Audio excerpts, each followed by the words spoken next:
Now, the Daily Graphic is reporting this morning, Development Bank AGI signed MOU to bolster garments and textile industry. It's one of the industries that's really suffered in the Republic of Ghana. All the plans, and I can list programs with the by task force various governments. Yes. So today, I mean, they don't tell you, but maybe somebody should tell you the truth. Sometimes people purport to be producing and making everything here, but effectively they have learned that importing your fabric for everything else makes a lot more sense. Yes. Yeah, seriously. Cost effective. Yeah, we all say, oh, let's make sure that we buy these fabrics from Ghana because you are producing and making people get jobs and all of that. It is on the ground. They are not from Ghana. Yes, true. So that's where the difficulty is, and we need to fix that. So, yeah, Development Bank is trying to help in that end. Now, pursue actions that will sustain nation's peace. This is Dogbe Afede telling stakeholders, and at Graphic National Development Series, 2024 elections will be the best ever. Now, who is saying that? This is coming from Dr. Eric Bosman Asari. Anyway, when he used to teach us, he was Eric Bosman Asari. But I don't know whether that's now that he's deputy chairman of the EC in charge of corporate services, that has changed. Anyway, but he's saying that in all fairness, 97% eligible citizens of voters register. He's also giving further details. He's saying that they put in place plans to make sure that 18.7 million people who are already registered will get the opportunity to cast their ballot in a very congenial environment, properly captured, and make sure that everything is set for the election. So we know that we are counting down. We know that today is 28th. We know that next week, Saturday, is when Ghana is going to the polls to select a new president and some members of parliament across the country. So it's important that they give us the assurance. But what is this will be the best ever claim? The best ever. So that if it doesn't become the best ever, what would you do? But by what matrix? Like that's also true. How are we measuring best election ever? Look, we certainly need a good election. We need the EC to perform. We just need credible elections. Yeah, we need the EC to perform their duty and do it well. Some of the errors they have committed in the past do not fill us with hope. So they really have a big job ahead of them. You know, they cannot allow for certain things to go wrong. And I certainly hope that they are poised to do that because... And that's the assurance, isn't it? Yes. But they should leave the grading for Ghanaians. Best ever, yeah. I'm not sure. Well, I mean, yeah. They saw it, they liked it, they used it. It made them happy. Now, Springfield Athena Field appraisal confirms new oil flow, and there's a picture of CEO of Springfield Group, Kevin Autry, on the front page here. Yeah, and the COA Global Peace, COA Global Peace Mission, and the Kofi Annan International Peacekeeping Training Center partner to promote peace, security, and there's a lot of peace. You know what happens, right? Basically, every week before election, we have a lot of peace talk to get people, adults, to get people who are supposed to be responsible, people who know their responsibilities and how to live by the rules of this country. I'm not sure we spend that amount of time telling BC students the same thing, but seriously, grown-ups ahead of elections, in an election that, I mean, sometimes you're not sure what the main issues people are pushing are. In an election that you're not sure is going to fix the biggest payments we are making in the coming years, and the proposals are big on those ones. It's not going to change. I'm saying, I feel that I hear us talking about peace as if after more than 3 decades, we should be begging our politicians to behave, that they no longer become adults when political power is at stake. It's not as if these politicians, they deliver the very best to us. I mean, really, elsewhere, some people don't care about elections in their country, but they expect the minimal standards of governance. But we spend all the time, all the pastors will wear their cassock and things and go and stand in queues, begging politicians. Then the next day say they should sign Pact.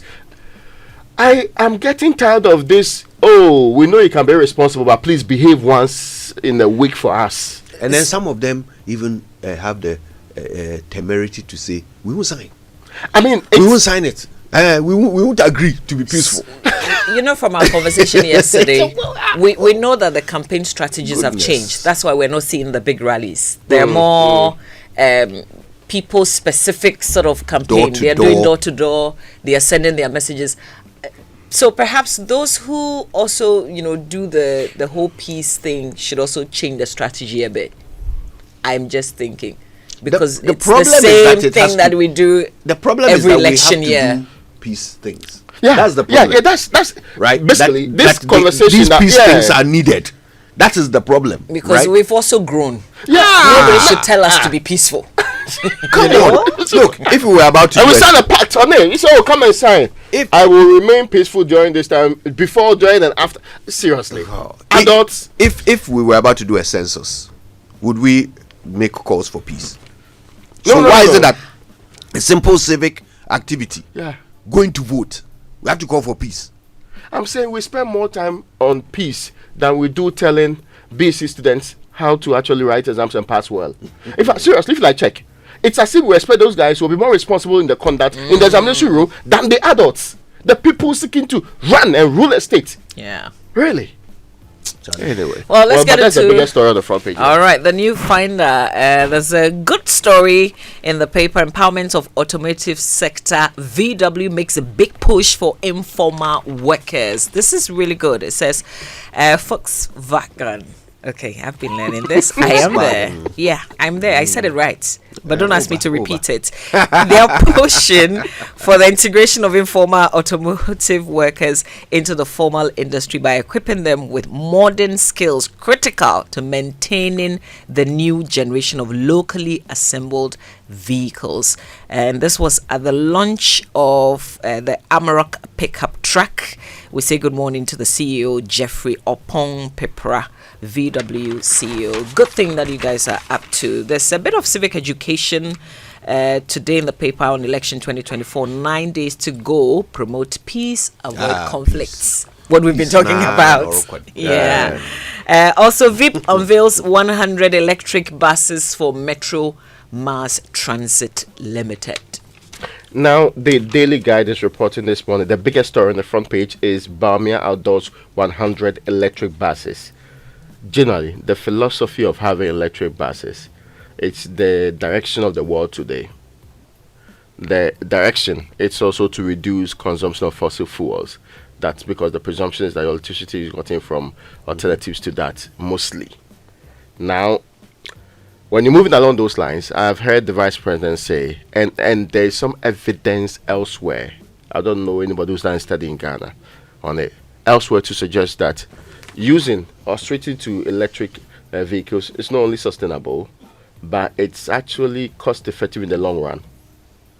That's some evidence to back it. What I'm not sure of is whether or not 100 buses will make the impact that we feel and pretend that it should make. So these Metro Mass buses, right? When you add it to the fleet, how many other buses are they replacing or adding on to? Hope you get what I'm trying to say. So what I want to know is if I were paying 4 cedi last week, say from Dome to Accra, which is more than that anyway, would I be paying 2 cedi now? Because you sat on an electric bus. Yes. Okay. Probably 5 cedis. But I'm saying that will I pay cheaper? But that's now? a valid question. No, but yes, it's aside the point that I believe is sustainable, is the direction of the world, and governments are giving incentives. Indeed, we gave incentives to the producers and those who will be bringing electric buses. Remember in the budget that we did. So I think it's a sensible direction to go. Except we should not make it look like this is the thing to drive down massively immediately the cost of transportation, which is a huge inflation driver.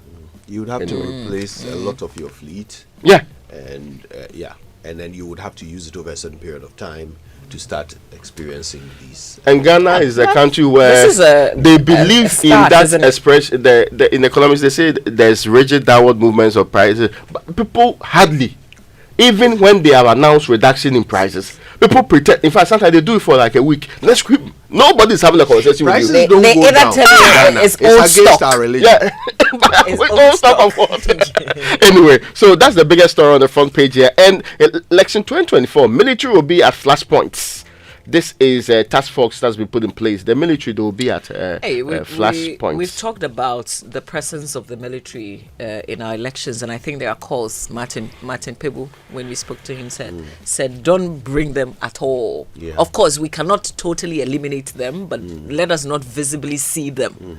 And I mean, we need to interrogate this. Martin Pebu suggested that they should be wherever they are on standby in some barracks, but not visible on the streets, actually, what's it called, making their presence felt.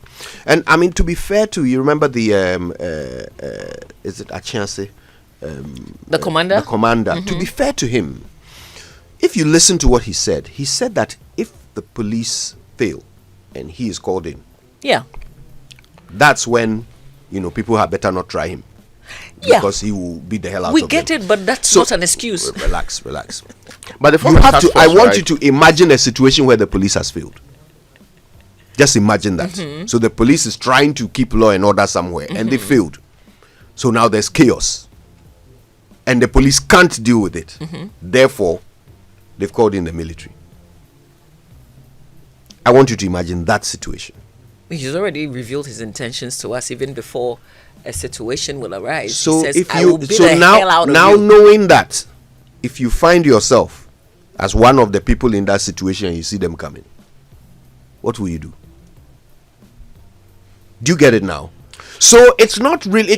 First of all, we don't want the military. We don't want them anywhere near our election because they are not trained to do that. It's a civic exercise. We don't need the military. For that, I agree with everyone on that. But the point is that if we ever find ourselves in a situation where we can't handle it, and so we must call on them, they must be effective. But and it will not include customer service. If you're part of an election task, no, I believe that if you're part of an election task force, then you cannot give us the excuse the that election task you force are should military. Not include the military. They have already formed it. Yeah. So you should know. You should have the basic rules. The things that you do when you arrest someone. Honestly, when police is overwhelmed and you step in as a task force, there should be a regulation in terms of what your immediate point of action would be. Honestly, it won't be to grab people and beat the hell out of them. An election task force or whatever they call it should not include. If you are talking about those who will be patrolling and providing security for the election as it goes on, not in emergency situations, just regular. Yes. It should not include the military. Now, it's important that we note, I don't have a problem with the military being in the team. The important part is that when the IRSO West Worgon Commission sat down, we all were focused on some of the recommendations, but they gave very detailed, and you suspect and you can sense Professor Rita Mensah saying that how they should conduct themselves. Thank you. And it's not expected that merely because you are tasked for you have a gun, you should be shooting anybody anyhow. There's accountability, there's responsibility, which is supposed to be built into your actions. Yeah. And we have the blueprints. Yeah. We brought the as in the work that they did. Prof and co. They put together a very proper system. And then follow it. Go to the military academy and see if they've included it into the training We are under of civilian soldiers. rules, so they cannot give us that excuse. Go to what excuse? They do. You've trained them to do a particular thing. You are calling them to come and do something different. No, Mamabi, you've trained them to do a particular thing. You are calling them to come and do something different, but you expect them to do the different thing to the standard that those who are trained to do it do. They are not trained to do that. They live in Ghana. All right.